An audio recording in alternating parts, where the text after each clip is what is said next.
todas estas semanas. La reflexión desde la experiencia, tenemos aquí un semicaso. Es un semicaso porque no tenemos que responder qué está ocurriendo en el caso, sino algunas preguntas respecto a la fisiología endocrina, ¿no? Que nos dice que una vaca lechera de 4 años es llevada a revisión porque en las últimas semanas ha mostrado disminución en la producción de leche, cambios en el apetito, pérdida progresiva de la condición corporal. El propietario comenta además que el animal parece menos activo y que sus ciclos reproductivos se han vuelto irregulares. Durante la evaluación, el médico veterinario le explica a los practicantes de fisiología animal, ¿no? Ustedes están acompañando al veterinario, que múltiples sustancias químicas producidas por diferentes órganos y glándulas del cuerpo participan en el control del crecimiento, del metabolismo, de la reproducción y en el mantenimiento del equilibrio interno del organismo, es decir, mantener la homeostasis, ¿no? Entonces, hace las siguientes preguntas. ¿Cuáles creen que son las funciones de las hormonas en el organismo? Regulación del metabolismo. Regulación del metabolismo. ¿Qué más? Respuesta ante el crecimiento. Bueno, está relacionada al crecimiento, al desarrollo, ¿no?, de los organismos. ¿Qué más? Regulación del estrés. Regulación del estrés. ¿Qué más? Como el tema de la reproducción también. También está relacionado con las etapas reproductivas, que seguramente ya ustedes acaban de ver el repro. ¿Qué más? Algo muy importante, mantenimiento de la homeostasis. Dentro de lo que está incluido todo lo que hemos ido nombrando, ¿sí? ¿Cómo piensan que estas sustancias llegan desde el lugar donde se producen, es decir, desde las glándulas, hacia los órganos o tejidos o células diana o blanco, que es donde van a actuar? ¿Cómo llegan estas sustancias? ¿Cómo llegan esas hormonas? ¿Vía sanguínea? Por vía sanguínea. Sí, es algo muy importante que llegan por vía sanguínea. Ahora, ¿qué glándulas endocrinas conocen en los animales domésticos que podrían participar en la regulación de estos procesos que hemos hablado hace un momento? Páncreas endocrino. ¿Cómo? Páncreas endocrino. Páncreas endocrino, por aquí. La paratiroides, la tiroides. Hipófisis. Hipófisis, ¿no? Anterior, posterior. ¿Qué más? ¿Perdón? ¿Lo escuché? ¿El hígado? ¿El qué es? ¿Hígado? Hígado, no. ¿No produce insulina ni glucagón? ¿Cómo? ¿No produce insulina ni glucagón? ¿O ese era el tema del páncreas? No, eso es a nivel del páncreas. La tiroides. La tiroides.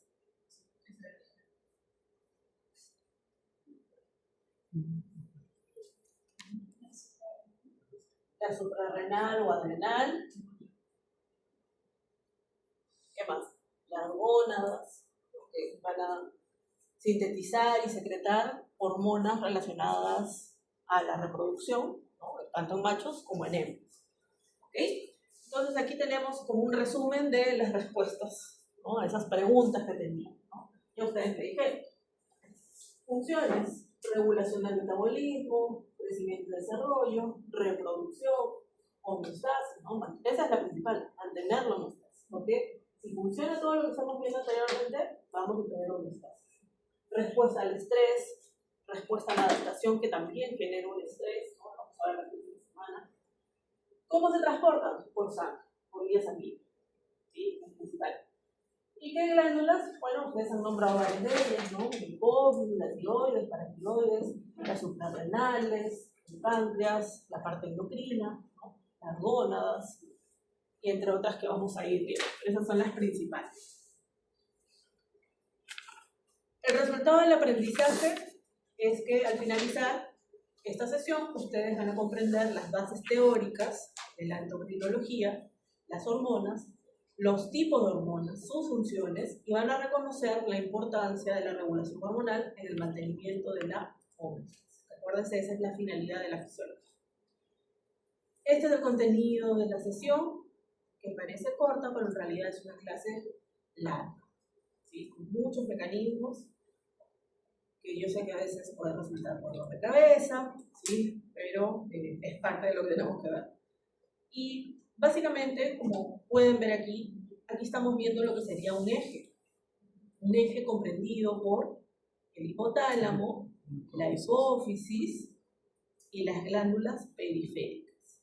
Eso es lo que vamos a ir viendo esta clase de hoy día y de la próxima semana.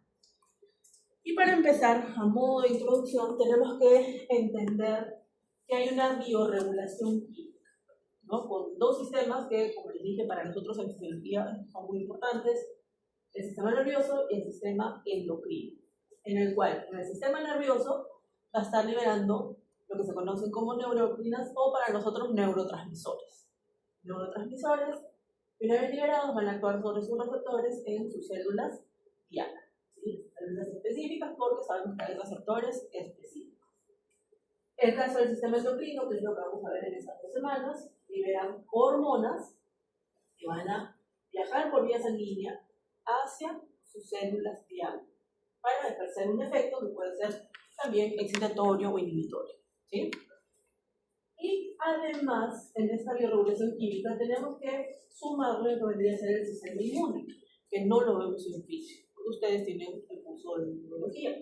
Ustedes saben que van a estar liberando citoquinas, ¿no? Citoquinas, para poder actuar también como respuesta ante un estímulo en una célula diana característica para poder generar la defensa del organismo. El concepto de hormona. Cuando hablamos de sistema endocrino tenemos hormonas, que son de diferentes tipos, y básicamente, ¿no?, son sustancias químicas. Sustancias químicas que pueden generar excitación o inhibición. ¿Sí? Vamos a tener hormonas excitatorias y otras inhibitorias de acuerdo a sus receptores. ¿Qué son estas sustancias químicas? Sintetizadas, secretadas por glándulas, ¿no?, aisladas, especializadas, como hemos visto, ustedes han comprado varias de ellas, y que una vez que se van a ser secretadas, circulan en la sangre. ¿Hacia dónde? Hacia otros órganos, hacia otros tejidos, hacia otras células, donde tienen sus receptores. Una vez que se unen a sus receptores, van a generar excitación o inhibición. Y va a depender, porque aquí nuevamente vamos a hablar de algunos receptores que están acoplados a proteína G, por ejemplo, son los que ustedes conocen. También vamos a hablar de receptores de tirosinquinasa, y vamos a ver cuál es su función también, ¿no? Entonces, de acuerdo al receptor va a tener esta acción excitatoria o inhibitoria. ¿Okay? Ahora, lo que se puede ver, fíjense, no sé por qué se ve tan poco, creo que es un poco de... A ver, en este caso tenemos una célula secretoria, ¿no?, de tipo endocrina, que sintetiza una hormona, y la hormona va a ser liberada en la sangre. Por vía sanguínea, viaja a través de todo el torrente sanguíneo hasta llegar a su célula diana. A su célula diana, en la cual tiene receptores específicos. Vemos aquí respuestas a nivel intracelular, que, como les digo yo, aparte de eso ustedes lo conocen, donde nos muestra que tenemos a una hormona que llega a su receptor, ¿no?, un receptor de membrana, y una vez que se une va a generar una respuesta. Esta respuesta, que dice, aquí dice respuesta 1, puede ser, por ejemplo, que puede activar a la adenilciclasa, ¿sí?, y va a formar un segundo mensajero, en este caso el AMP cíclico. Una vez que aumenta el AMP cíclico va a dar otra respuesta, y esa respuesta va a ser que va a activar, si seguimos en este ejemplo, a la proteína quinasa A. Y la proteína quinasa A va a generar otra respuesta que se traduce en fosforilar o activar proteínas. Esto para recordar, porque creo que ya lo han visto en otro curso, me parece, tal vez en biología, en donde tenemos la comunicación entre células. Puede ser una comunicación tipo directa, ¿no? Cuando se da, por ejemplo, entre uniones gamma, ¿no? Por ejemplo, es muy directa porque sabemos que se forman esos puentes de uniones íntimas para poder generar la transmisión de las señales. Puede ser de tipo paráclima, en donde tenemos una célula que va a sintetizar y liberar una sustancia química, y esta sustancia química va a actuar sobre células vecinas, donde tiene sus receptores. Ejemplo, tenemos al óxido nítrico. Ustedes recordarán que el óxido nítrico se sintetiza a nivel de las células que pertenecen a las paredes de los vasos sanguíneos, ¿no? Ante un estímulo, como por ejemplo que aumente la viscosidad.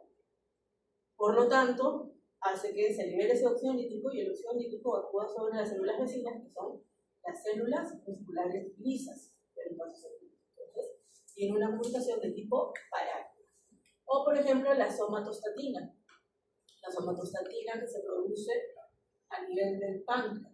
Cuando hablemos de la próxima semana de páncreas, vamos a hablar otra vez de somatostatina. Las células B o delta del páncreas producen somatostatina, que una vez que se libera, actúa sobre las células beta o las células alfa. ¿Sí? Entonces, hay esa regulación sobre este tipo de células. Una comunicación de tipo paráclima. Luego tenemos comunicación de tipo autógeno, es decir, tenemos una célula que libera una sustancia química y esta actúa sobre sus propios receptores. Ejemplo que nosotros hayamos visto, la adrenalina. ¿Se acuerdan? La adrenalina tenía autorreceptores para poder regular su propia selección. Entonces, es de este tipo autógeno.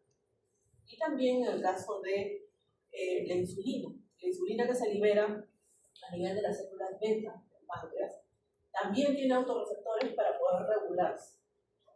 ¿Sí? Es otro tipo también de señalización. Y tenemos la de tipo endocrina, que es la que vamos a ver mayoritariamente aquí en estas 2 semanas. Y como les dije, tenemos una célula de tipo endocrina que va a liberar a la hormona viaja por vía sanguínea hasta su célula blanca, que tiene sus receptores para ejercer un efecto. Y algo muy importante es que los receptores de las hormonas también son limitados. Sí, eso también hay que tenerlo en cuenta. Y luego ya en la parte inferior nos muestra otro tipo de comunicación que nosotros ya conocemos, que son las sinapsis, en donde tenemos los botones terminales, ¿no? de estos axones, ¿no? De estos axones que liberan neurotransmisores y se unen a sus receptores a nivel de las membranas posinápticas. ¿Okay?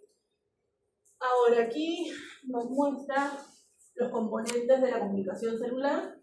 Tenemos a la hormona, que también pueden encontrarla con el nombre de primer mensajero. ¿Sí? Vieron que siempre hablamos de segundos mensajeros, pero también hay un primer mensajero, que es la hormona. Este primer mensajero u hormona llega a su receptor, ¿sí? Un receptor, que en este caso se encuentra a nivel de las membranas, y que va a generar una señalización a nivel intracelular que va a generar a su vez respuestas, ¿no? Va a generar primero segundos mensajeros y posteriormente va a dar las respuestas celulares, o puede haber cambios conformacionales en la misma célula o incluso el núcleo para dar su efecto. ¿Sí? Ven aquí la cascada de señalización celular. En este caso estamos viendo, si ustedes se fijan, vean, nos muestra adenosiclasa, AMP cíclico, proteinquinasa. Entonces estamos hablando de que lo que vemos aquí es un receptor acoplado a proteína GS. Quiere decir que es de tipo excitatorio. Y lo que no se explica este gráfico es que hay una amplificación de la señal cuando llega ese primer mensajero o hormona, en donde vemos que tenemos una molécula de la hormona, se une a su receptor Y una vez que se une su receptor, genera una amplificación de 10 veces. ¿Qué significa esto? Que una única molécula de la hormona que se une a su receptor va a activar a 10 adenilciclasas, porque se está amplificando la señal. ¿Sí? ¿En qué se traduce esto? Que esa activación de la adenilciclasa se va a amplificar ahora unas 100 veces. Por lo tanto, vamos a tener como respuesta 1000 AMP cíclicos que se han formado. De esos 1000 AMP cíclicos que se han formado, aquí no vemos amplificación. Porque si tenemos 500 o 1000 AMP cíclicos, quiere decir que vamos a tener la activación de 500 o 1000 proteínquinasas. ¿Sí? Entonces, para este ejemplo que nos muestra aquí, si tenemos 1000 AMP cíclicos, vamos a tener la activación de 1000 proteínquinasas. Esto continúa amplificándose a partir de aquí. Se amplifica, como ustedes pueden fijarse, unas 100 veces más. ¿Qué significa esto? Que estas 1000 proteínquinasas de tipo A, ¿sí?, van a generar 100.000 fosforilación de proteínas o activación de enzimas. ¿Por qué? Porque se ha amplificado unas 100 veces. Por lo tanto, vamos a tener como respuesta, ¿no?, productos, y estos productos se amplifican también otras 100 veces. Por lo tanto, la respuesta se ha amplificado en 10 millones. Entonces, quiere decir que a partir de una molécula se genera una respuesta amplificada de 10 millones. ¿Se acuerdan que nosotros veíamos en nuestros gráficos que se unía la sustancia química a su receptor, acoplado a proteína GS, activaba la adenilciclasa, permitía que el ATP se convierta en ATP cíclico, ¿sí? Y esto a su vez se traducía en mayor actividad de la proteína quinasa, que generaba mayor fosforilación. ¿Para qué? Para aumentar la respuesta, ¿sí? Pareciera que era 1, 1, 1, pero en realidad es una señal que se amplifica. Es una señal que se ha amplificado, dando 10 millones de productos. ¿Sí? No es tan simple como normalmente nos muestran los libros o como nosotros lo vamos estudiando, ¿no? Sino que en realidad hay una amplificación para dar la respuesta y que sea mucho más eficiente. ¿Sí? ¿Queda claro, chicos? ¿Sí? Muy bien, vamos a continuar. Tenemos mecanismos de regulación de la función hormonal que pueden estar relacionados con la secreción o bien con la célula diana. Si hablamos de la secreción, tenemos que hablar de los feedbacks, negativo, positivo, de los ritmos circadianos y también de la regulación por otras hormonas, que es lo que vamos a ir viendo en estas 2 semanas. Y cuando hablamos de la célula diana, tenemos que hablar de la desensibilización de receptores, el efecto de otras hormonas y la permisividad. ¿Sí? Son mecanismos de control, mecanismos de regulación que van a permitir que sean mucho más eficientes las respuestas que se esperan de acuerdo a diferentes estímulos que se van a ir presentando. ¿Okay? Entonces vamos a ir viendo cada uno de estos. Ya ustedes conocen los feedbacks positivos y negativos, ¿no? En este caso estamos viendo un feedback de tipo positivo, que sabemos que si es positivo aumenta, ¿no?, el estímulo, ¿sí? Tiende a aumentar el estímulo. En este caso nos está mostrando el ejemplo del amamantamiento. Entonces tenemos la succión por parte del cachorro, del ternero. Ese es el estímulo que va a enviar la información a través de líneas aferentes. ¿Hacia dónde? Hacia el hipotálamo. ¿Para qué? Para poder sintetizar oxitocina. Se almacena en el hipófisis posterior, se libera en la sangre y por vía sanguínea llega hasta sus células dianas, en este caso donde van a ser las fibras musculares lisas en las mamarias, hacen que se contraiga una vez que se receptor y da la respuesta. ¿Cuál es la respuesta? La liberación o la secreción de leche. Como sigue con hambre, sigue succionando. Más estímulos, más oxitocina, más leche. Más succión, más oxitocina, más liberación de leche. Eso. ¿Cuándo termina? Cuando el cachorro o el ternero ya se siente satisfecho y deja de succionar el pezón de la madre. ¿Sí? Tenemos ahí nuestro feedback positivo. Feedback negativo, sabemos que cuando tenemos un estímulo, la respuesta lo que busca es corregirlo. ¿Por qué? Porque ese estímulo significa o que está aumentado o que está disminuido. Entonces, lo que podemos ver aquí es, nos está mostrando un ejemplo a nivel del intestino delgado, en donde nos dice que hay una disminución del pH. Si disminuye el pH a nivel del intestino, a nivel del duodeno, ustedes saben que se van a estimular en las células S que van a comenzar a liberar secretina. ¿Sí? Liberan secretina y por vía sanguínea llega a sus células diana o blanco, que en este caso se encuentran a nivel del páncreas exocrino, en las células ductulares y comienzan a liberar como respuesta mayor bicarbonato. Jugo pancreático rico en bicarbonato. ¿Para qué? Para poder neutralizar ese pH. Entonces lo corrige. Tiene un efecto corrector. ¿Sí? Creo que queda claro porque eso ya ustedes lo saben muy bien. Tenemos la regulación por parte de los ritmos circadianos.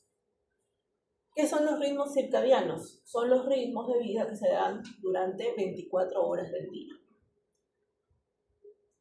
¿Qué significa esto? Que en 24 horas tenemos horas luz y horas oscuridad, ¿no? Que corresponde a la noche. Y de acuerdo a ello se van a liberar ciertas hormonas. Hay algunas que se liberan con mayor frecuencia a mayor hora luz y otras que lo hacen a mayor oscuridad. ¿Sí? Y esto va a depender de los hábitos, ¿sí? De los hábitos que tenga el individuo. Para la mayoría de las especies, incluido el ser humano, vemos que a mayor horas luz,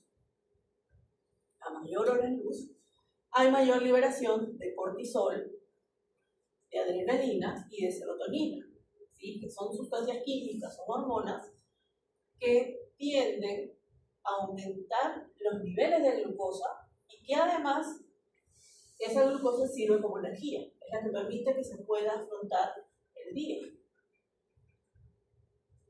Por ejemplo, en el caso del cortisol es muy importante. Este cortisol suele liberarse entre las 6 y las 9 de la mañana. Su pico máximo suele estar 7, 7 y media de la mañana, en la mayoría de las especies. Quiere decir que el cortisol es una hormona de tipo hiperglicemiante, aumenta los niveles de glucosa. Entonces permite que se pueda afrontar el día con energía. Y baja, vean, en horas de la noche. Si ustedes siguen esta línea de color, creo que es naranja o media roja, ¿sí? Baja en horas de la noche. Son sus picos mínimos. Se secretan muy poca cantidad. A diferencia de otras hormonas, como por ejemplo la melatonina y la adenosina, que se secretan mayoritariamente a menor horas luz, como vemos aquí. Vean, aquí están sus picos máximos, pero durante el día caen. ¿No? La melatonina es muy importante para las horas de sueño. Y además, a menor horas luz de la noche, también se liberan otras hormonas. Por ejemplo, la hormona de crecimiento, que es muy importante en etapas tempranas en el animal y ni que se diga en el ser humano como un niño. Por eso recomiendo que los niños por lo menos duerman 8 a 9 horas. ¿Por qué? Porque es ahí donde se está liberando esa hormona de crecimiento, que permite que pueda desarrollarse sus órganos, sus huesos, sus músculos. ¿No? Por eso que Muchas veces se ve también que los cachorros duermen mucho tiempo, porque a mayor horas de sueño, también se libera mayor hormona de crecimiento. También se liberan otras hormonas, vean que tenemos aquí hormonas que están relacionadas al metabolismo y a la reproducción, ¿no? La TSH es la hormona estimulante de la tiroides, y esta está relacionada con el metabolismo.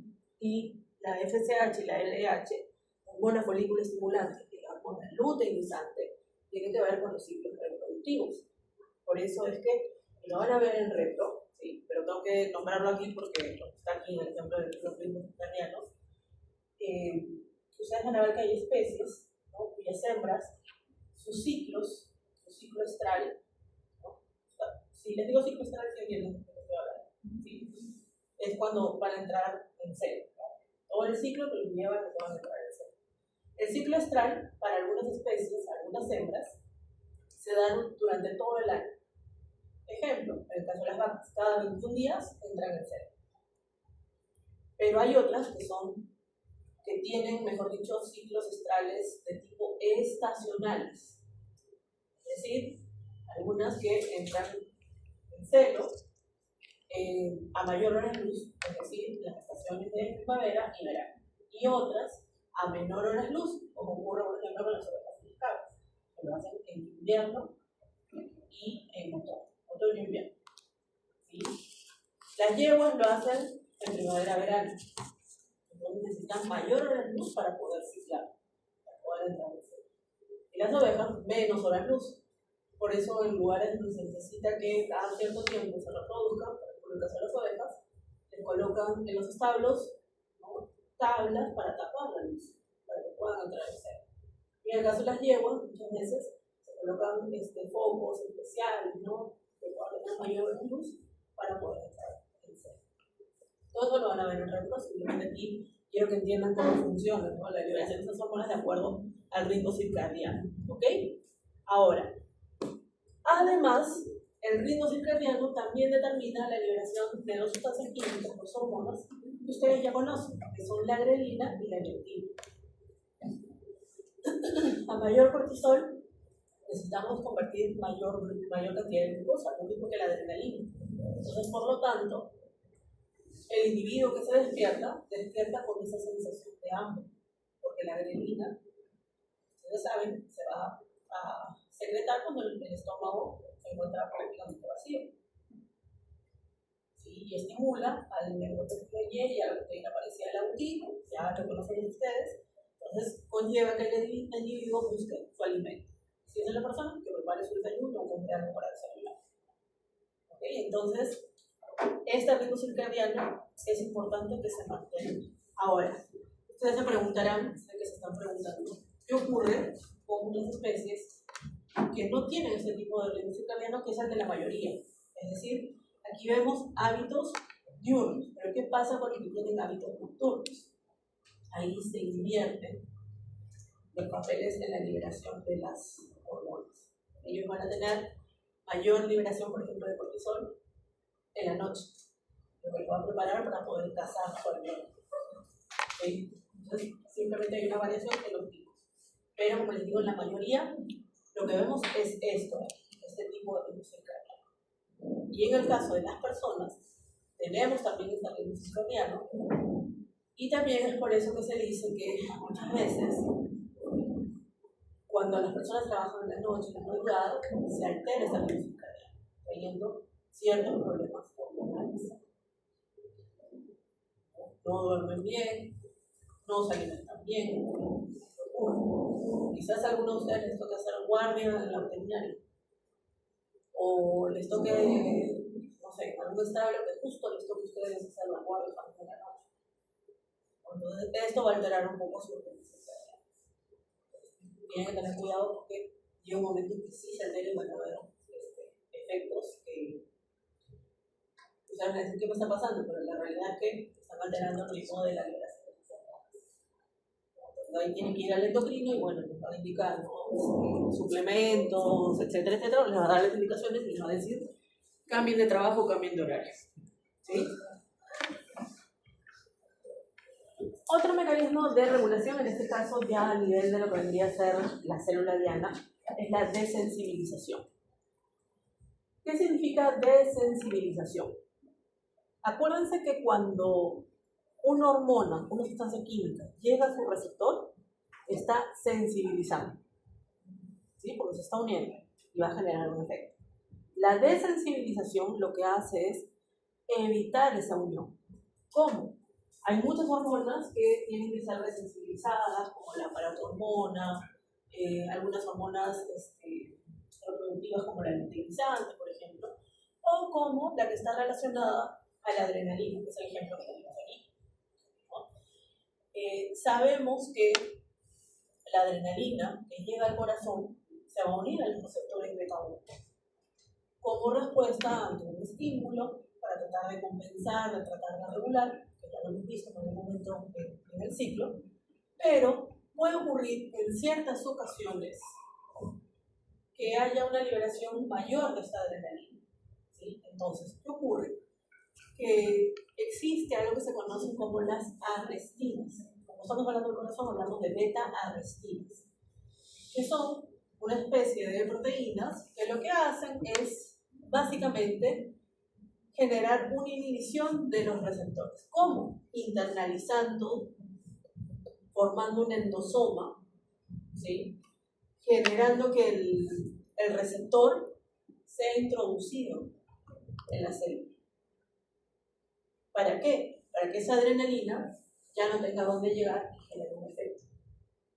¿Sí? Entonces lo que hace es generar un endosoma, ¿no? Genera endocitosis, el receptor queda internalizado hasta cuando sea necesario, otra vez, cuando sea necesario, cuando ya no tengamos esa liberación de adrenalina de manera constante, entonces lo que ocurre es que los lisosomas comienzan a degradar estos endosomas y las arrestinas se separan de estos receptores beta y los receptores beta comienzan a externalizarse, van hacia la membrana. ¿Para qué? Para que nuevamente la adrenalina pueda actuar sobre esto. ¿Okay? Ahora, quiero que se fijen aquí, dice, en la insuficiencia cardíaca ocurre desensibilización de los receptores beta-adrenérgicos. ¿Sí? El organismo va a tratar de responder de esa manera. Y esto genera efectos benéficos, ¿por qué? Porque vamos a tener menor consumo de energía, de todas maneras. Pero también puede ser perjudicial. ¿Debido a qué? A que no vamos a tener una buena inyección, una buena relajación, ni una buena contracción, por supuesto, del corazón. Y por lo tanto, ¿qué pasa? Que el gasto cardíaco cae. Y si el gasto cardíaco cae, acuérdense que la sangre ya no va a tener una buena perfusión y no va a llegar de manera adecuada a los diferentes órganos. Entonces, esto a largo plazo sí puede ser perjudicial. Pero si ya detectamos una insuficiencia cardíaca, nosotros como veterinarios tenemos que dar ciertos fármacos que van a contribuir a que esto trate de funcionar nuevamente, ¿no? Ya lo van a ver ustedes seguramente en farmacología. Entonces tenemos desensibilización por parte de las arrestinas, y en este caso beta-arrestinas porque estamos hablando del corazón. Otro mecanismo, permisividad. Permisividad, ya el nombre nos dice, ¿no? Es como pedir permiso. Entonces significa que para que una hormona pueda funcionar de mejor manera, necesita la presencia de otra hormona que le genere esa permisividad, ¿no? Por ejemplo, la adrenalina. Sabemos que la adrenalina tiene sus receptores en diferentes órganos, pero si tiene la presencia de otra hormona, como las hormonas tiroideas, T3, T4, su efecto va a ser mucho mejor. ¿Sí? Va a ser mucho más efectivo, va a ser mucho más rápido. Vamos a hablar ahora que hablemos de hormonas tiroideas casi al final de la clase. Vamos a ver esa permisividad, ¿sí? ¿Por qué es tan importante? Entonces, aquí tenemos resumido lo que significa esa permisividad, ¿no? Situación en la que una hormona no puede ejercer todos sus efectos sin la presencia de la otra hormona. ¿Sí? Puede tener un efecto débil, pero con la presencia de la otra hormona se hace mucho más fuerte. ¿Okay?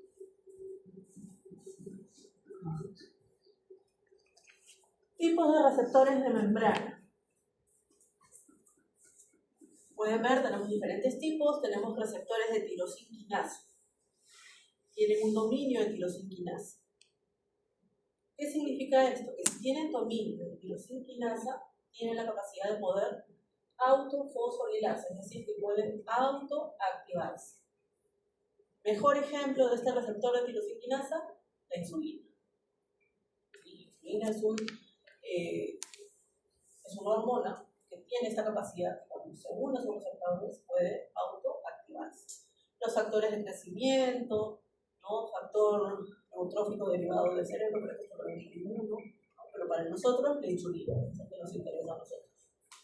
Tenemos receptores asociados a quinasa. ¿Sí? Ya no es de tirosinquinasa, sino es asociado a quinasa, que puede ser asociado a tirosinquinasa, a serinquinasa, por ejemplo.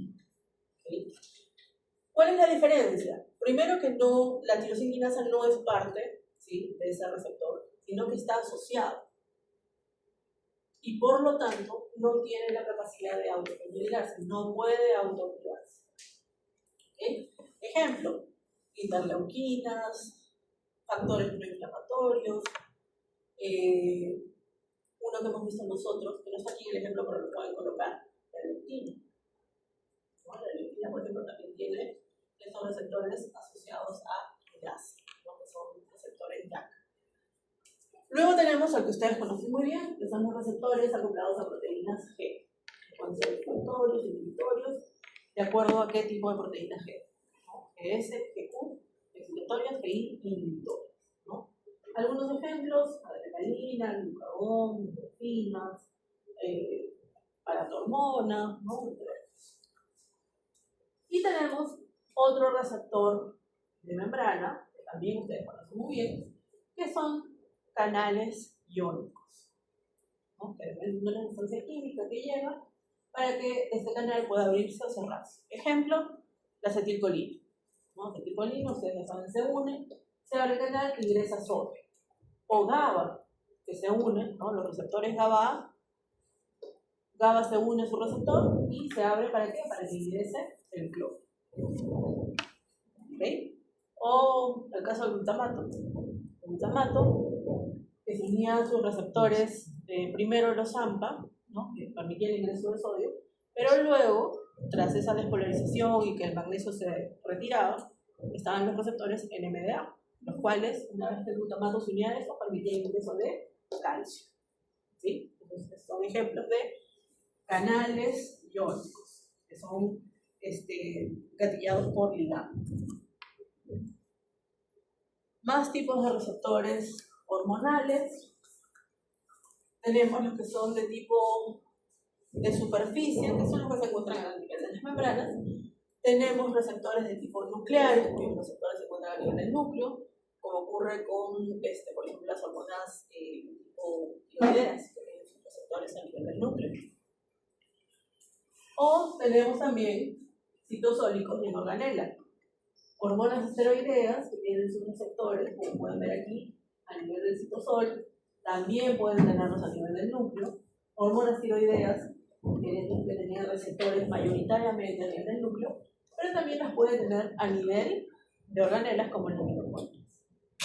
Entonces, son tipos de receptores que podemos encontrar. Receptores acoplados a proteínas G. Ya esto ya no necesito ni repetirlo, porque ustedes ya lo conocen muy bien. Y aquí cada señalización. ¿Okay? Vamos a seguir avanzando. Receptores de membrana tienen 3 dominios. Tiene un dominio extracelular, que es el lugar donde se va a estar uniendo la hormona. Tenemos un dominio de transmembrana, que está atravesando la capa lipídica. Y tenemos un dominio intracelular, que se encuentra dentro de la célula y que va a ejercer una serie de efectos, ¿no? Por ejemplo, aquí estamos viendo que es un receptor de tirosinquinasa. De hecho, es de una sustancia de crecimiento epidermal, también de ese tipo de receptores, como por ejemplo en el caso de la insulina.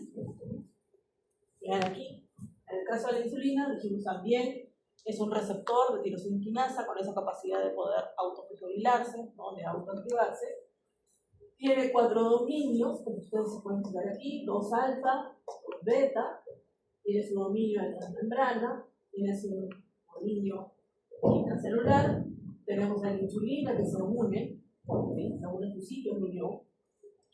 Y esto va a desencadenar una serie de acciones que activan a este dominio de tirosinquinasa, el cual comienza a captar fosfatos de proteínas, ¿no? De moléculas que se encuentran cercanas al receptor. ¿Para qué? Para poder activar al inositol trifosfato, ¿sí? Y a la AKT, que es la proteína quinasa B, en realidad. ¿Sí? ¿Para qué? Para que, por ejemplo, las GLUT puedan externalizarse. No se preocupen tanto por eso, porque lo vamos a ver la próxima semana que nos toca hablar de páncreas. Ahí lo vamos a ver más detallado. Pero quiero que entiendan cuál es esa función de ese dominio de tirosinquinasa. Veamos a las hormonas esteroideas. Las hormonas esteroideas tienen la particularidad de que provienen del colesterol. Entonces quiere decir que son lipofílicas. ¿Qué significa esto? Que son liposolubles. Por lo tanto, sus receptores se encuentran dentro de la célula, no a nivel de la membrana. Entonces, la hormona esteroidea, por su capacidad lipofílica, atraviesa la membrana y se encuentra con su receptor, que puede estar en el citosol o en el núcleo. En este caso nos muestra que está en el citosol. Se une a su receptor, ¿sí? Un receptor que normalmente está acompañado por lo que se conoce la chaperona. ¿Sí? ¿Han escuchado el término chaperona? Sí, que es el acompañante. Entonces, tiene la chaperona, pero una vez que la hormona esteroidea se une a esto, la chaperona los deja. ¿Sí? Entonces tenemos que se forma un complejo, hormona esteroidea, receptor, que va a ser traslocado al núcleo. ¿Sí? Va a ser traslocado al núcleo y se va a unir a la cadena génica, ¿sí? A la cadena de DNA. Y esto conlleva a una serie de cambios de transcripción, ¿no? Primero de traducción, de transcripción, que va a formar ARN mensajero.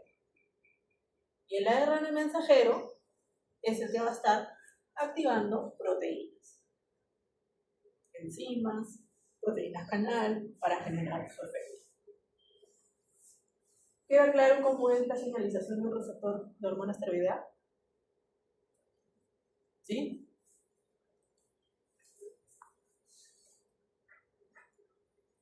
Rol del calcio como segundo mensajero. Hemos visto a lo largo del ciclo lo importante que es el calcio. Calcio que la mayoría de veces hemos visto que sale desde el retículo sarcoplástico para poder generar su efecto contracción muscular, que se liberen diferentes sustancias, que se liberen neurotransmisores. Ahora vamos a ver que se liberen hormonas. ¿Sí? Entonces, tiene un papel como segundo mensajero. Y para que se pueda dar esto, lógicamente necesitamos estímulos que llegan por parte de las hormonas. Vemos aquí dos ejemplos, ¿no? Tenemos un receptor de tirosinquinasa y tenemos un receptor acoplado a proteína GQ. Por la GQ, ustedes ya saben cómo es la señalización, se activa la fosfolipasa C, se degrada el inositol trifosfato, se forma inositol trifosfato, el inositol trifosfato va al retículo endoplásmico y permite que el calcio pueda salir a nivel intracelular. En el caso de los receptores de tirosinquinasa, lo que vamos a ver es que de manera diferente, porque aquí se está autofosforilando, y acuérdense que les dije que había como una captación de fosfatos, lo que hace es, en pocas palabras, que se pueda activar la fosfolipasa C, que se encuentra a nivel de las membranas. Degrada el inositol trifosfato, nos da inositol trifosfato, y una vez que se va al endoplasma, permite que el calcio pueda salir a nivel intracelular, aumentando sus niveles. Entonces, básicamente la respuesta es la misma, solamente que estamos hablando de dos hormonas diferentes y con dos mecanismos, con dos tipos de receptores diferentes. ¿Sí? ¿Qué es lo importante aquí? Que el calcio como segundo mensajero es el que permite dar respuestas, ¿no?, específicas a los diferentes tipos de células para ejercer su efecto. ¿Sí? Receptores acoplados a canales iónicos, ya es un poco repetición.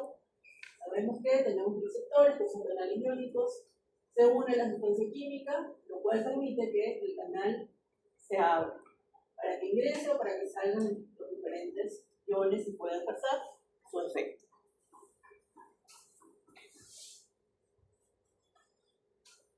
Y bueno, ahora vamos a ya entrar al sistema endocrino en sí, porque lo que hemos visto son generalidades, ¿no? Es como la introducción, en donde vamos a ver lo que vendrían a ser los ejes. ¿Sí? Los ejes son muy importantes.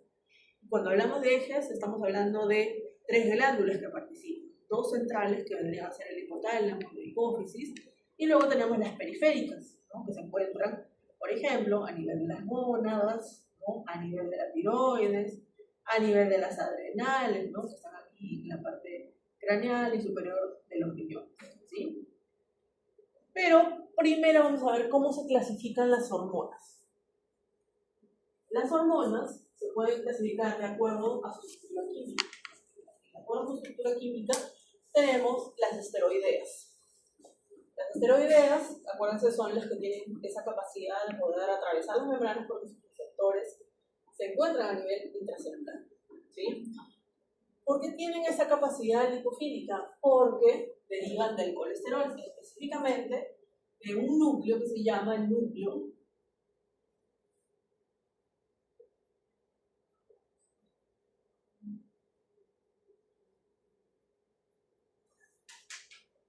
ahí está, el ciclopentano penhidrogenandreno. Es el núcleo principal de colesterol, ¿sí? Que es a partir del cual derivan estas hormonas esteroideas. ¿Sí? Ciclopentano penhidrogenandreno.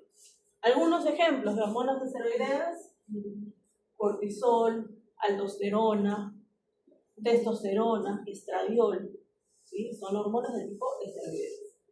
Y luego tenemos las no esteroideas, que a su vez las pueden clasificar. Muchos las clasifican en 2, ¿sí? Nos dicen que son aminas y proteínas. Otros las dividen en 4, como vemos aquí: aminas, como la noradrenalina, adrenalina, la melatonina, la T3, la T4, ¿no? Son vitaminas. Pueden ser peptídicas, como la vasopresina, la oxitocina, que tienen 9 aminoácidos ambas. Tenemos la hormona estimulante de los melanocitos, la somatostatina, ¿no? Son de tipo peptídico. Tenemos las proteínas, que tienen un mayor peso molecular, como cuáles: la hormona del crecimiento, la prolactina, la paratormona, la insulina, el glucagón, la calcitonina. Y tenemos las glucoproteínas, en las cuales encontramos la folícula estimulante, la hormona luteinizante, la hormona gonadotropina coriónica humana, ¿sí? Y la hormona estimulante de la tiroides. Son algunos ejemplos. ¿Okay? Entonces, esteroideas y no esteroideas, y dentro de las no esteroideas tenemos las aminas, los péptidos, las de origen proteico y las glucoproteínas. Vuelvo a decirles, no sería raro que ustedes lean un artículo o en un libro que solamente las clasifican en aminas y proteínas. Porque ustedes saben que los péptidos son proteínas y las glucoproteínas también forman parte de las proteínas. Entonces, las dividen en 2 o en 4, como estamos viendo. ¿Sí? Luego, otra clasificación de acuerdo a su mecanismo de acción. Quiere decir que algunas pueden ser hidrosolubles y otras pueden ser liposolubles. Las hidrosolubles son aquellas que tienen sus receptores a nivel de las membranas. No pueden atravesar por sí solas las membranas. Y las liposolubles, como las esteroideas, o las hormonas tiroideas, las tiroideas, que son aminas, ojo, también tienen liposolubilidad. ¿Sí? Son 2 más grandes ejemplos de hormonas liposolubles: las de tipo esteroideas y las aminas, sobre todo T3 y T4. ¿Sí? Tipo de acción hormonal, de acuerdo a esta comunicación que habíamos visto al inicio de la clase: endocrina, cuando va por el torrente sanguíneo, la sustancia química; parácrina, desde el seno de la vecina; y autócrina, cuando tiene autorreceptores. Luego, de acuerdo a la interacción hormonal, tenemos sinergismo, permisividad y antagonismo. Sinergismo, que tienen funciones similares, ¿sí? Que dos o más hormonas actúan juntas, potenciando el efecto, como ocurre, por ejemplo, con el glucagón y el cortisol, o el glucagón y la adrenalina. Y lo vamos a ver la próxima semana. Tienen funciones similares. Permisivo, ya sabemos que en este caso necesitamos la presencia de una hormona para que el efecto sea mucho más eficiente. Por ejemplo, la adrenalina con el cortisol y la adrenalina con las hormonas tiroideas. Y antagonistas son hormonas que tienen efectos contrarios. Insulina, glucagón. Grelina, leptina. Por ponerles algunos ejemplos. ¿Ok?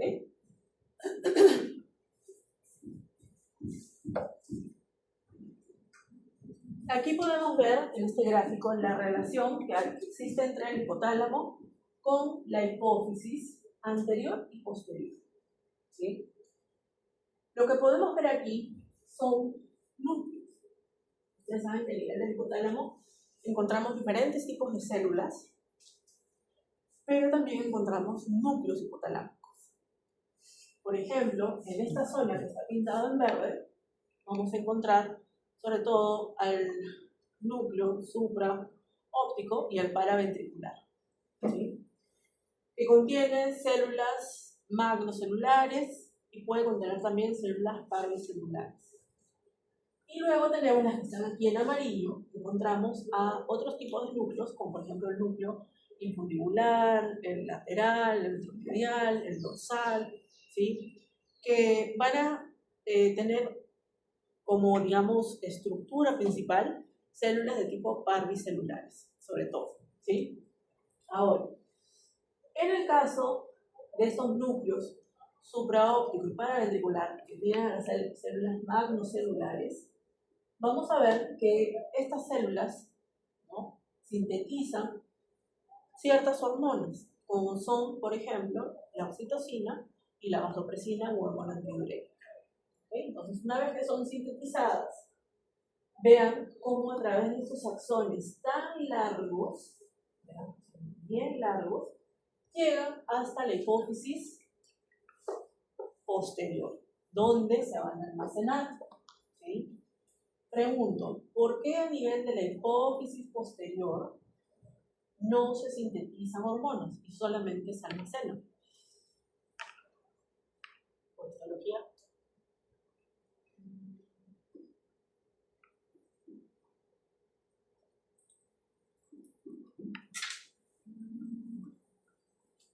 ¿Por qué se llama neurohipófisis también la hipófisis posterior?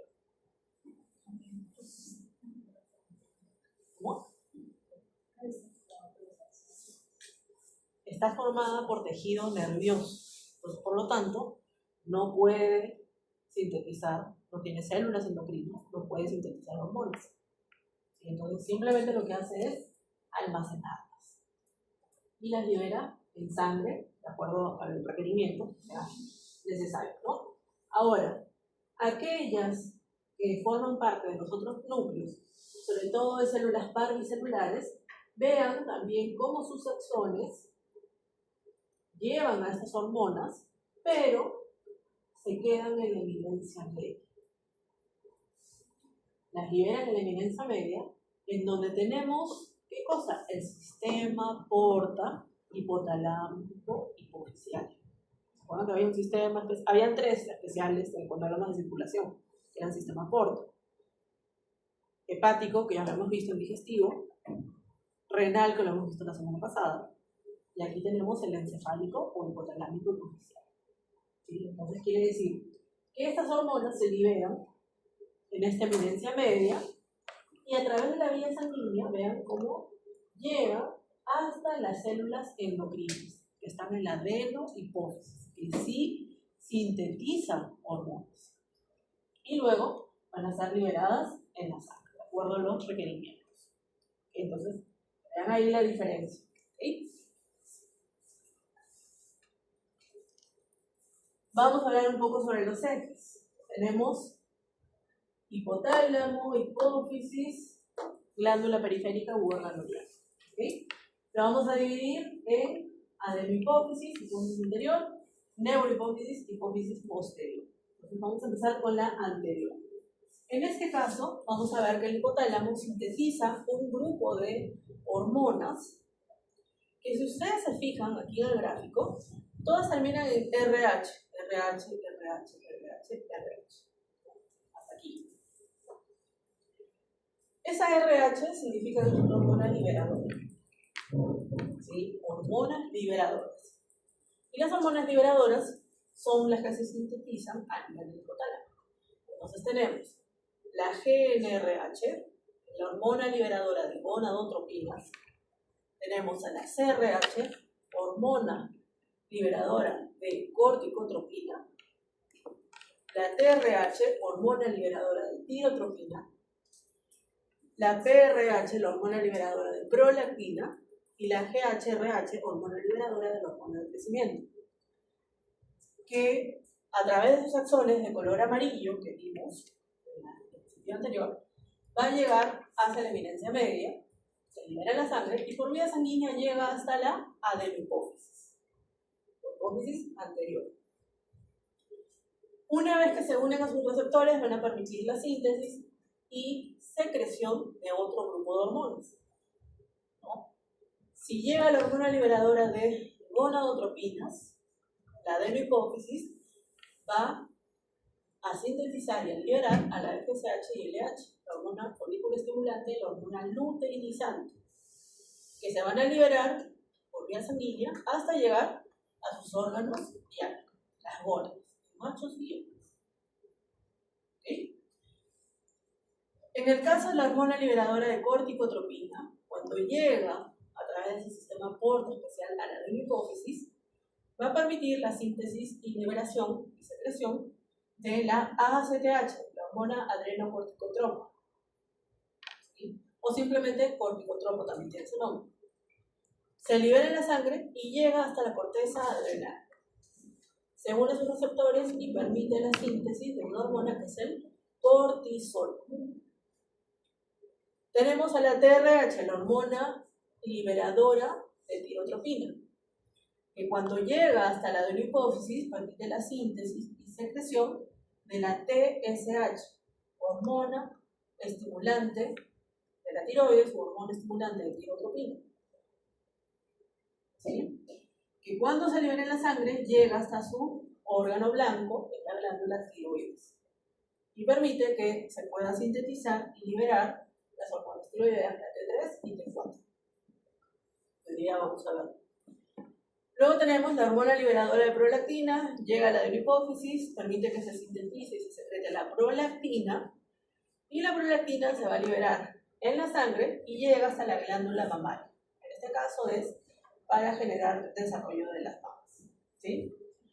Y la hormona liberadora de la hormona de crecimiento, cuando llega a la adenohipófisis, permite que se sintetice y que se secrete la hormona de crecimiento, y por vía sanguínea llega, aquí dice hígado, pero en realidad es a varios órganos, llega a los huesos, llega al hígado, llega a los riñones, ¿sí? Porque es una hormona que permite que pueda haber un crecimiento, ¿no? Y un desarrollo en etapas tempranas, ¿sí? De la edad. Entonces, lo que he estado nombrándoles es lo que corresponde al eje hipotálamo-hipófisis, que se refiere a la hipófisis anterior. Y para eso tenemos que estos ejes responden a feedback negativo. Posiblemente algunos de ustedes en sus productos les ha tocado hacer algún eje, ¿sí? Entonces tenemos el hipotálamo, la hipófisis anterior y la glándula periférica, ¿no? Por ejemplo, si es que a alguien le ha tocado el eje hipotálamo, hipófisis, adrenales, ¿no? En el hipotálamo tenemos a la CRH, la hormona liberadora de corticotropina, sabemos que llega a la hipófisis anterior o adenohipófisis y permite la síntesis y liberación de la ACTH, la hormona adrenocorticotropa. Se libera en la sangre y llega hasta la corteza adrenal. En este caso permite que pueda liberarse cortisol. Y el cortisol hace feedback negativo, ¿sí? puede ser feedback negativo de asa larga o de asa corta. Si es de asa larga, ¿sí?, quiere decir que la retroalimentación negativa va a ser hacia la hipófisis anterior y hacia el hipotálamo.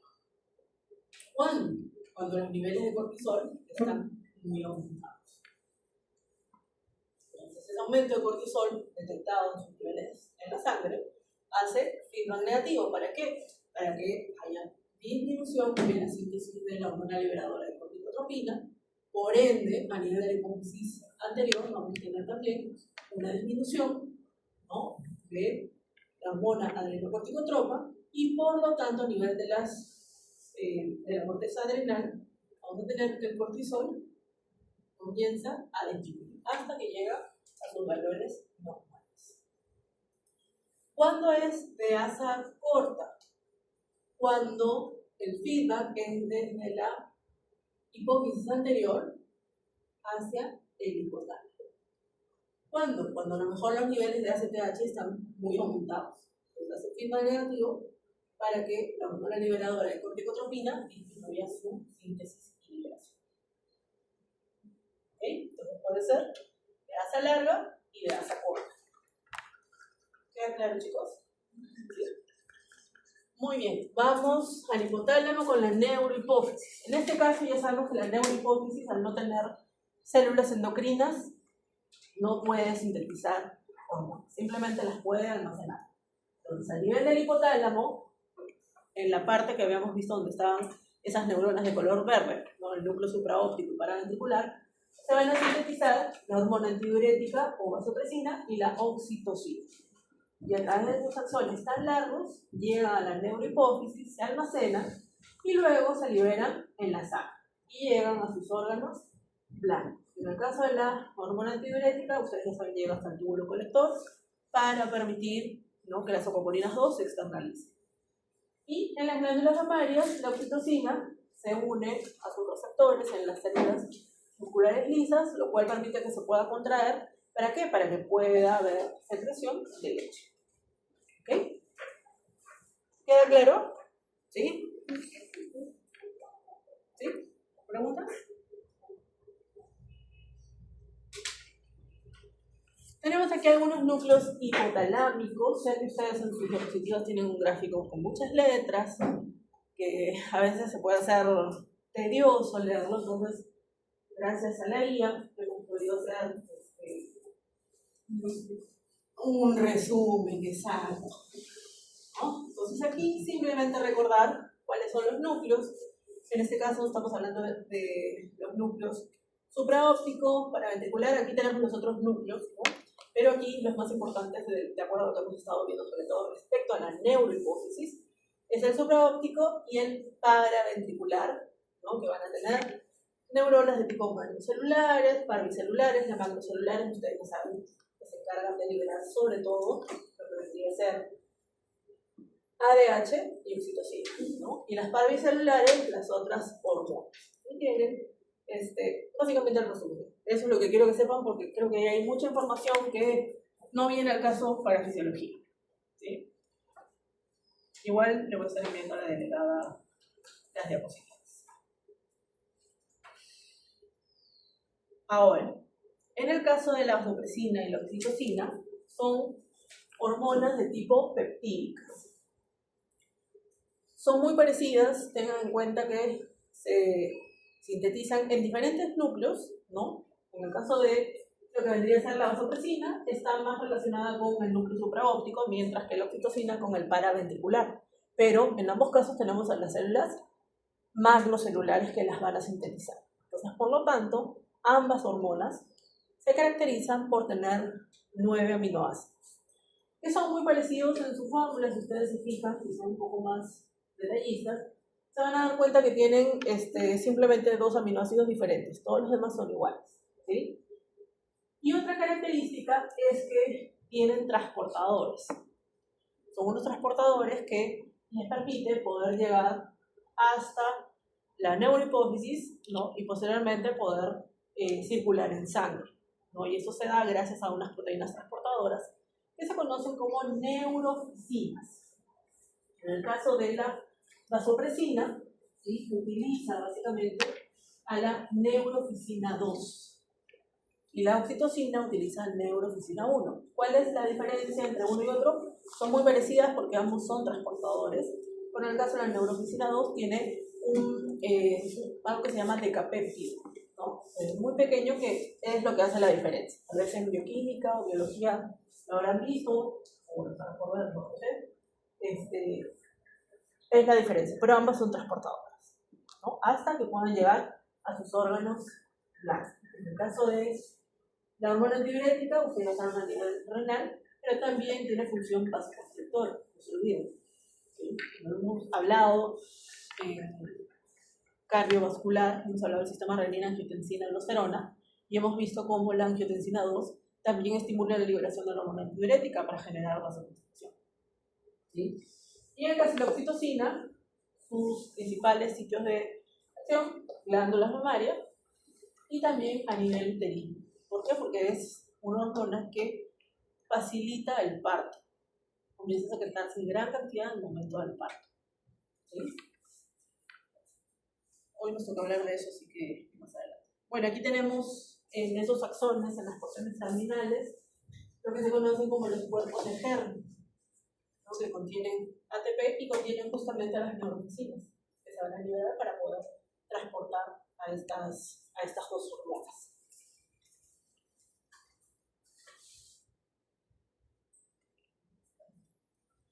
Vean que nos dice que la osmolaridad plasmática controla la secreción de vasopresina.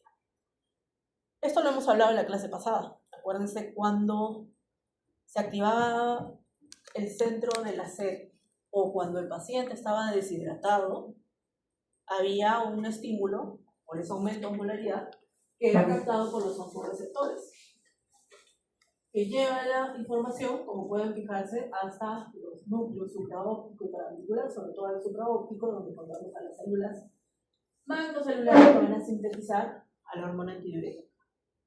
Y a través de esos axones tan largos llegan hasta la hipófisis posterior, se almacena y se libera en sangre para poder ejercer su efecto, que en este caso la respuesta es que a nivel de túbulo colector se externalicen las apopolinas 2. ¿Para qué? Para aumentar la reabsorción de agua y que el individuo no pierda los líquidos. Y por lo tanto va a tener una orina más concentrada y con mucho mayor cantidad de solutos. ¿Ya hicieron la práctica de dilución urinaria? Sí, ya lo hicieron. Entonces ahí viene un poco la diferencia de cuando está concentrada, diluida. ¿Sí? Perfecto. Tenemos aquí, ¿no está el borrador?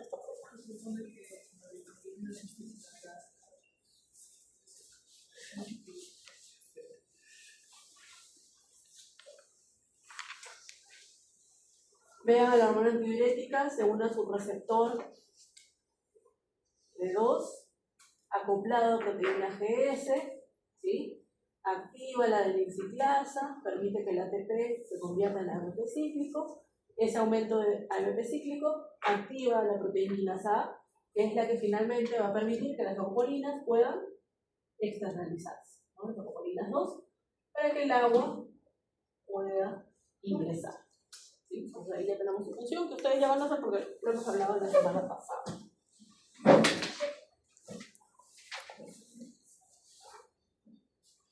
Ahora, a nivel de los vasos sanguíneos, tiene efectos vasoconstrictores. En este caso, el receptor de vasopresina, hormona antidiurética, es B1. El túbulo colector, B2, y es B1. Y estos receptores de la hormona antidiurética que se encuentran en el vaso sanguíneo están acoplados a proteína GQ, a diferencia del anterior, que era GS. Entonces no se confunden. GQ, que ustedes saben, activa las enzimasa C, degrada el fosforiluritol trifosfato, el inositol trifosfato y el cilglicerol, que lo que van a permitir es que aumente el calcio, ¿sí?, por salida del retículo sarcoplásmico o bien porque activa el cilglicerol en la proteína C y el calcio comienza a ingresar. Entonces permite que se dé la vasoconstricción o el aumento de calcio. ¿Okay? Entonces aquí también tenemos otro efecto de la hormona antidiurética.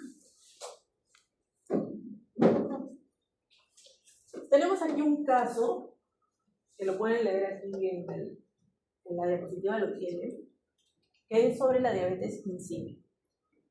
La diabetes insípida es una patología que está relacionada con la hormona antidiurética, que es diferente a la diabetes mellitus. ¿Sí? Es completamente diferente. En este caso, esa diabetes insípida, no sé si a alguien le ha tocado exponer. ¿Alguien ha tenido? La diabetes insípida puede ser de dos tipos: central y nefrogénica. Si es central, significa que el problema está en su síntesis a nivel del hipotálamo, o bien puede estar afectado también la neurohipófisis, entonces no se libera. ¿Okay? Se da muchas veces en casos de tumoraciones, ¿no?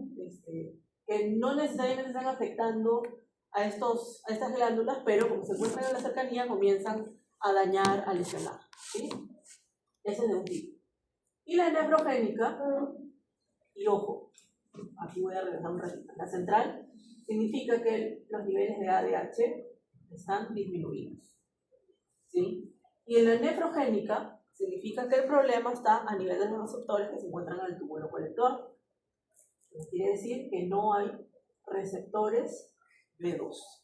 Si no hay receptores B2, entonces las acopalinas 2 no se externalizan y por lo tanto disminuye la reabsorción de agua. Y por lo tanto vamos a tener una orina con gran volumen y bastante líquido. ¿Ok? ¿Por qué? Porque no tenemos, primero, al receptor. Entonces, sí tenemos hormona antidiurética en la nefrogénica, pero no tenemos a los receptores, entonces no tiene quien unirse. Si no tiene quien unirse, lógicamente no vamos a tener mecanismo de acción, que se traduce en que las acopalinas deberían de externalizarse, pero no va a ocurrir porque no hay mecanismo de acción. Entonces no se reabsorberá. Entonces, ¿qué vemos? Que hay gran pérdida de orina, ¿no? En lo que vendría a ser la poliuria. Vemos al paciente que normalmente está miccionando a cada momento. Y como está teniendo una pérdida de líquidos, tiene que reponerlos. Entonces genera polidipsia para poder reponer esos líquidos que no están pudiendo reabsorberse. ¿Sí? Para tener en cuenta. ¿Sí? ¿Queda claro? En el caso de la diabetes insípida. ¿Sí?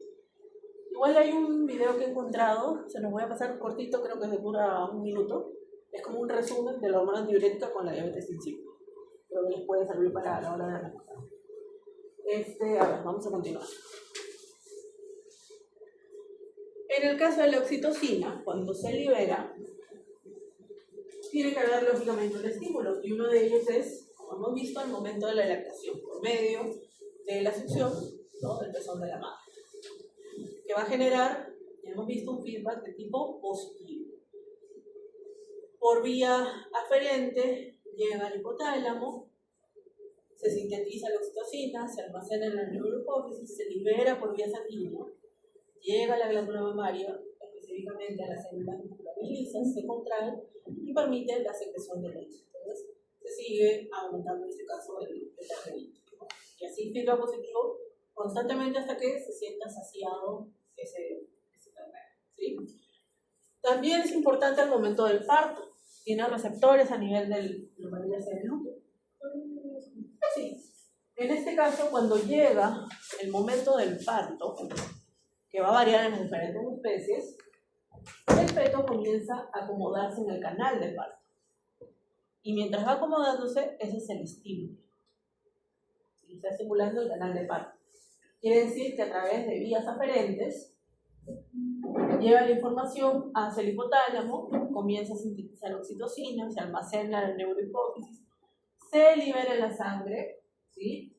Y por vía sanguínea llega hasta el útero, llega hasta las fibras musculares lisas del útero.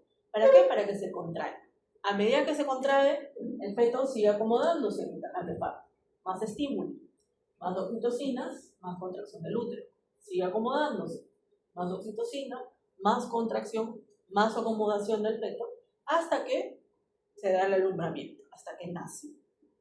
En el momento que nace, ya esto comienza a cortarse, ese feedback positivo. ¿Por qué? Porque ya el feto está afuera. Sí, todavía vemos un poco de liberación de oxitocina porque luego del parto, si es que algunos están en parto de en cualquier animal o incluso en las mujeres, tienen que expulsarse las membranas, ¿no? Entonces todavía generan cierto estímulo. Y también quedan los loquios. Los loquios son esas secreciones después del parto. ¿Sí? Entonces tienen que ir eliminándose y durante ciertos días, ¿no? Horas o días, dependiendo de las especies, todavía hay cierta actividad. Es normal porque tienen que eliminarse. ¿Sí? Hasta que cesa. Deja de haber loquios, deja de haber membranas. Se terminó. Se terminó nuestro feedback de tipo positivo. ¿Okay? Entonces es la manera como actúa la oxitocina. Ahora, vamos a ver qué ocurre cuando llega la oxitocina a su receptor. Sus receptores están acoplados a proteínas G1. Por lo tanto, ya ustedes saben muy bien la señalización. Activa la fosfolipasa C, degrada el inositol bifosfato en inositol trifosfato y etilglicerol. ¿Para qué? Para que aumente el calcio. Y el calcio es el que va a generar que pueda haber contracción de la glándula mamaria y también contracción del útero. ¿Sí? Ahora, aquí hay digamos un extra, algo que puede ocurrir, no ocurre en todas las especies y no ocurre en todos los animales dentro de la misma especie. Y es algo que se denomina reactividad cruzada. ¿En qué sentido? Que se ha visto que la oxitocina, como tiene mismo lugar de origen, mismas células, misma cantidad de péptidos que la hormona antidiurética, se ha visto que la oxitocina puede llegar al túbulo colector y se une a los receptores B2 de la hormona antidiurética, los estimula igualito, estimula la proteína GS, hace que aumente el AMP cíclico, que las leucopolinas se externalicen, ¿no? Se conoce como una reactividad cruzada. Según las teorías, porque esto todavía está en estudio, se dice que es porque tienen ese mismo origen que yo les estaba comentando y la misma cantidad de aminoácidos, con una variación apenas de 2 aminoácidos. ¿Sí? De los 9, 2 son diferentes, pero en todo lo demás son iguales. Entonces se ha visto que en algunos animales estos receptores de la hormona antidiurética pueden ser estimulados por la oxitocina, si es que llega, así que se produce sobre todo en gran cantidad. Llegan y actúan de manera igual que la hormona antidiurética. ¿Okay? Eso para que lo tengan en cuenta. ¿Okay? ¿Alguna pregunta hasta aquí? ¿Les parece si tomamos un receso? ¿Sí? Vamos a tomar un receso de 10 a 15 minutitos. Creo que de 10, porque no sé si vamos a terminar. Creo que terminamos hoy día. 10 minutos, ¿sí?